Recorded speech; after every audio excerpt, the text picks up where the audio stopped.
Dikatakan dengan percepatan teknologi seperti saat ini, hingga tahun 2030, sekitar 2 miliar pegawai di seluruh dunia akan kehilangan pekerjaan. Sebuah kenyataan yang akan terjadi di dunia Departemen Pemerintahan Pusat, Pegawai Negeri Pemerintahan Pusat dan Daerah, Pegawai BUMN akan menghadapi semua pernyataan atau kenyataan itu dalam 10 tahun ke depan. Alias 50% pekerjaan Anda akan musnah. Bukan berarti Anda, para mantan pegawai PNS, pegawai BUMN akan jadi miskin, tidak berpenghasilan.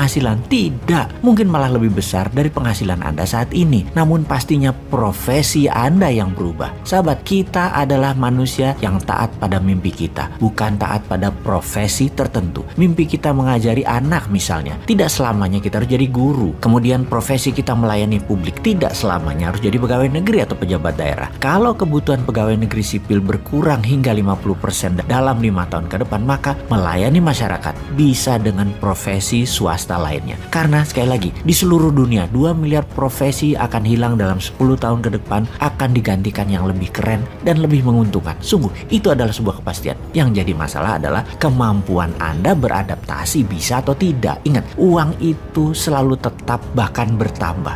Jika orang kaya miskin itu ternyata semakin jauh jaraknya, bukan karena uang beredarnya sedikit, namun pindah cara mendapatkan uangnya, pindah pasarnya, dan beberapa orang pandai memanfaatkan peluang tersebut hingga dia menjadi lebih kaya, dan yang lain tidak bisa melihat peluang tersebut sehingga menjadi lebih miskin. Itulah kesannya orang kaya dan jurang orang miskin semakin jauh jaraknya, tapi tidak karena uang beredar sedikit sekali lagi, tapi karena cara mendapatkan uangnya berbeda dan orang kaya tersebut berhasil tahu cara mendapatkannya. Saat ini orang yang kaya itu banyak, dan mereka yang kaya atau yang sukses itu adalah mereka yang adaptif terhadap perubahan kehidupan, menemukan solusi bisnis dari disrupsi milenial, disrupsi zilenial, disrupsi digital, dan disrupsi pandemi. Pasar itu sungguh selalu bergeser, cara menangkapnya juga bergeser. Kemampuan geser dan tangkap peluang itulah dinamika usaha dan cara menjalankan kehidupan saat ini. Jadi kembali ke fokus tentang perubahan dari profesi pegawai negeri di zaman New Mind. Kita akan sederhanakan dan kita akan digitalkan dunia pelayanan publik hingga departemen-departemen kementerian tinggal separuh karena digabung-gabungkan departemen tersebut. Kemudian BUMN tinggal 10%, di mana yang 90% di merger, diakuisisi sesama BUMN dan ditutup. Pegawainya diberikan golden shake hand. Lalu pegawai negeri pemerintah pusat dan daerah juga tinggal 50%. Dan sekali lagi, semuanya diberikan golden shake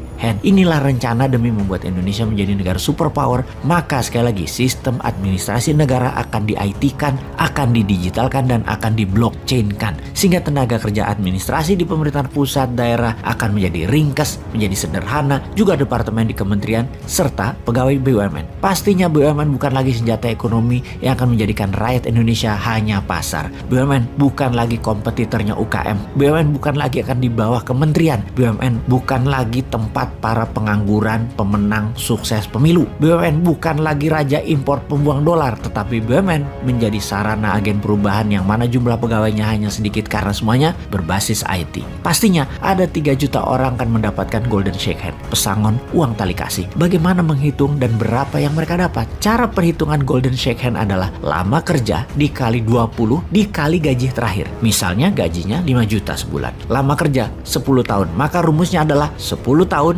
dikali 20 atau 200 dikali 5 juta. Maka dia akan mendapatkan 1 miliar rupiah. Sekali lagi, dia akan mendapatkan 1 miliar rupiah. Total dalam 5 tahun akan ada 3 juta pegawai, di mana negara akan menyediakan anggaran berjumlah 3.000 triliun untuk golden shake hand. Apa efeknya? Bayangkan, 50% uang tadi pasti akan masuk dunia usaha, masuk ke dunia UKM. Pasti ekonomi perputarannya akan naik triple transaksinya, triple nilai pasarnya. Alasan teknik lain, karena saat ini uang beredar hanya 45% dari PDB alias hanya 6.600 triliun, maka jika ditambah uang hasil golden shake hand masuk beredar ke masyarakat, maka ekonomi akan tumbuh cepat. Jadi, sebagai informasi tambahan sahabat, negara Singapura, Jepang, uang beredarnya 120% dari PDB. Indonesia, kalau 55% ditambah diedarkan dari yang 45% yang sekarang alias 100% uang beredar sama dengan PDB, maka akan ada tambahan 8.000 triliun uang baru beredar, di mana yang 3.000 triliun adalah untuk golden shake hand, yang 5.000 triliun lainnya ya buat yang lain yang produktif gitu loh. Makanya terima saja MMT sebagai strategi ekonomi simbol dari kebangkitan ekonomi akar rumput. Printing money masih terbuka luas berbasis PDB. Nanti cetak uang berikutnya baru berbasis sumber daya alam atau sovereign wealth fund. Itu juga sudah ada grand plan-nya. Sabar satu-satu ya.